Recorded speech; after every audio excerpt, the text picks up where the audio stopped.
Hi, what's up? Jacqueline here, creator of Imperfect Eating and the free 5-day 5P challenge, which starts on Monday.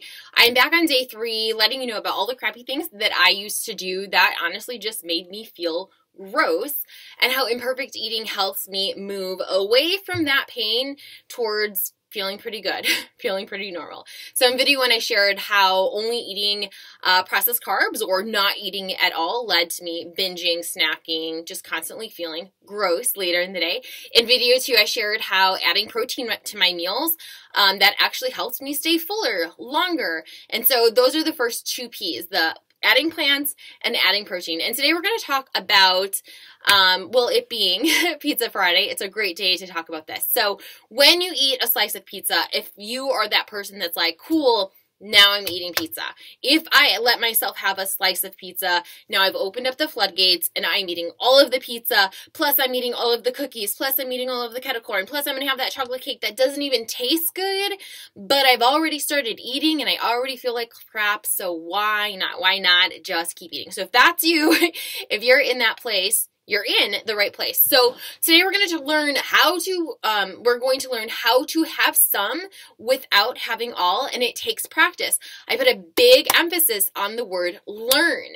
Anytime you are learning how to do something, it takes time. You're going to mess up. You're going to make mistakes.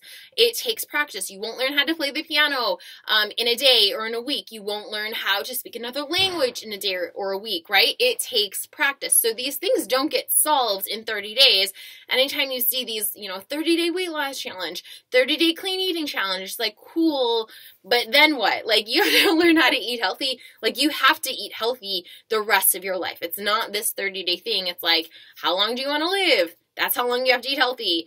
And the great thing about that is that it doesn't have to be this all or nothing. It doesn't have to be perfect or binge city. That's why imperfect eating is great. It's this place in the middle that helps you feel good and not feel gross. So let's talk about those processed fun foods. Having some pizza.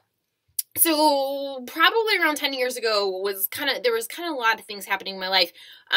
In grad school, working in Chicago public schools, in a new relationship, didn't know how to take care of myself, eating a lot of processed fun foods, burritos, tacos, pizza, cookies, cookie dough, raw cookie dough, and then feeling gross, feeling disgusting, and swinging to the opposite and being like, I gotta get this under control. I have to do Whole30. I need to get this under control. And basically on Whole30, or really any of the diets, I was eating mostly plants, great, protein, awesome, and like a little bit of fat.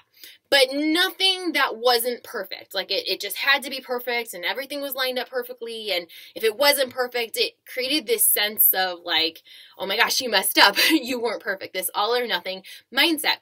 I also felt really safe when I was like on a diet or like following those rules. I felt really safe, really disciplined, really proud of myself. Getting a lot of external validation from other people. But it was like, there were definitely these bright lines, this black and white thinking, and it's like, if you crossed one of those lines, well, you messed up. You didn't follow the rules. You didn't do the thing that you were supposed to do. Look, you gave up on yourself again. Look, you quit on yourself again. Look, you can't do anything right. Right? So then it was like, cool, let me shame myself into following these rules, staying within these lines, not doing anything outside of that, because I must not be one of those people that can do moderation. I must be one of those people who has no control with food. I can't get anything done unless I'm shaming myself. And so what would happen was, if I had a slice of pizza, it was like, I had just broken a rule, right? If perfect eating was my value, that was my priority, that's like what I valued, it was important to me. If I eat pizza, now I've broken a rule. It doesn't matter if it's a slice of pizza, an entire pizza, even just a bite of pizza. Even eating a bite of pizza has broken those perfect food rules.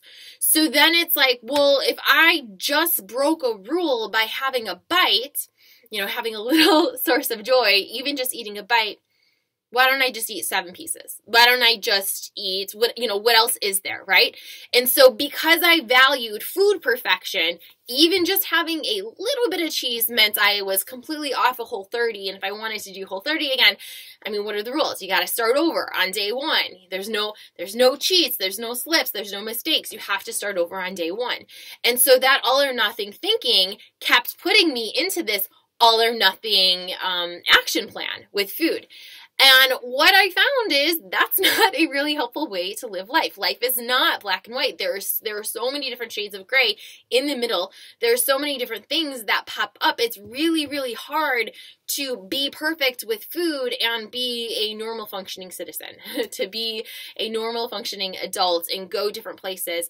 If you have that all or nothing thinking, it's really hard to go and do anything because you're like, I have to eat my perfect foods. I have to, bring my own foods. I have to check the ingredient labels on anything that I eat. So it's like, cool, now, if food is supposed to support your life, if healthy eating is supposed to support your life, you don't do that when when you have black and white thinking. Now healthy eating is your life and you're spending all of your time focusing on those foods. So not a really good place to be. And so I find this a lot in working with clients and myself, that all or nothing thinking, we use it to, stay on track, but it doesn't help us in the long run. It doesn't help us figure out how we're going to eat in the long run. And so I always say this. Do you want to include pizza in your life? Like, do you want to be able to have some pizza?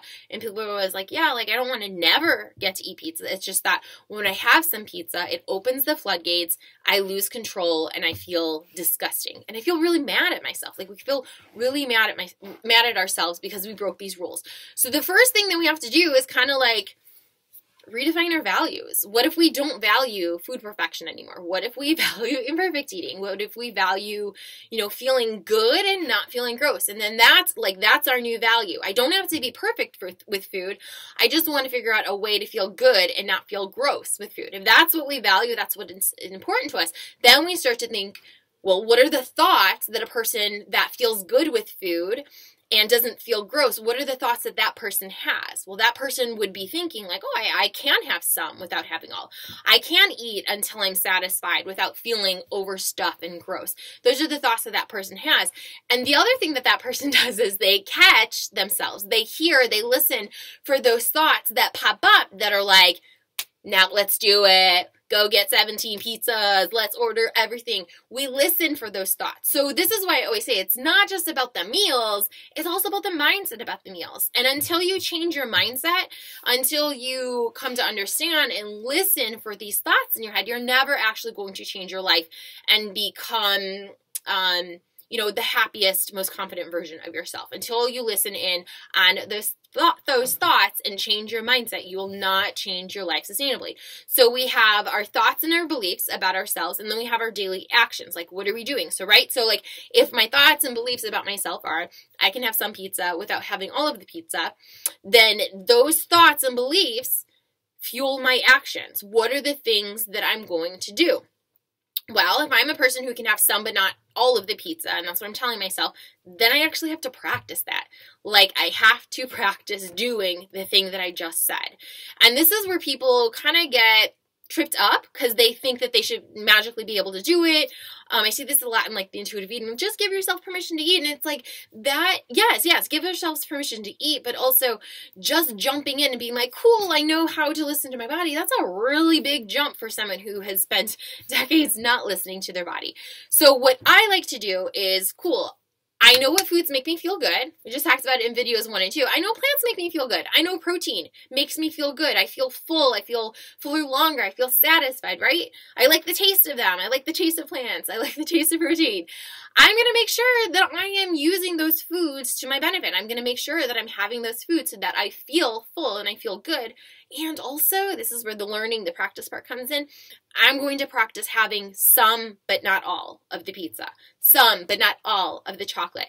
And I'm going to be pretty methodical in how I do this because I want to create a situation where I have inevitable success. I want to be successful at this thing that I'm trying to learn how to do so that I can start to create evidence and be like, wow, I actually did do that. Like, I said this is the thing that I wanted to do. This would make my life better. And then I did the thing, and now I believe that I actually can do this. And you start to create evidence. So the thing that I did with pizza, I started off with my little Trader Joe's. You might remember if you've been around for the last 4 or 5 years. I made my little Trader Joe's single serving pizzas. It was like on lavash bread from Trader Joe's, and I was pretty methodical and like measuring out the cheese and like, okay, cool, here's my single serving pizza, and having it with a giant salad with like hard-boiled eggs, like maybe some croutons or like a little cheese or a little ranch dressing, but making sure that I have my plants and protein, and I have my little bit of processed fun food without it turning into all the processed fun food. So that was like the first step, right? So, do I want to eat lavash bread pizzas for the rest of my life? No, like that's not fun. Like it's not fun to live in Chicago or to visit other places and not ever get to eat like the pizza that is local to there. But that is what worked for me. That was the first step I took, like making my little single serving pizzas. The next step was actually, I would cut pita bread in half and make different single serving pizzas, but still having it with lots of plants, still having it with lots of protein, creating evidence that I can be a person that does this. And then when I hear that thought pop into my head, go make another pizza, go order, like, look, you're eating pizza, let's get McDonald's now because you've just opened the floodgates. When I hear that thought, I remind myself, oh, that's what we used to do, but we don't do it anymore. I don't yell at myself. I don't shame myself. I'm like, cool. That's the thing that we used to do, but I don't do that anymore. Right? And so then we have to practice that. That's the part of the learning thing, is practicing that. And that's tricky, especially if you've never done this before, and especially if you're like, oh, but I've been eating giant things of pizza for the last 30 years, or I am, counting calories. Like if those are the only things that you know how to do, I'm asking you to kind of take a big step and like, cool, like trust yourself around food and like examine your thoughts. Like that can feel really scary. And if you're in that place, here's what you're going to want to do. You're going to want to join the 5P challenge. This is completely free. We start on Monday, and this is going to help you bridge that gap from being, being that binge, that all or nothing person, to learning to become a person who can have some, but not all.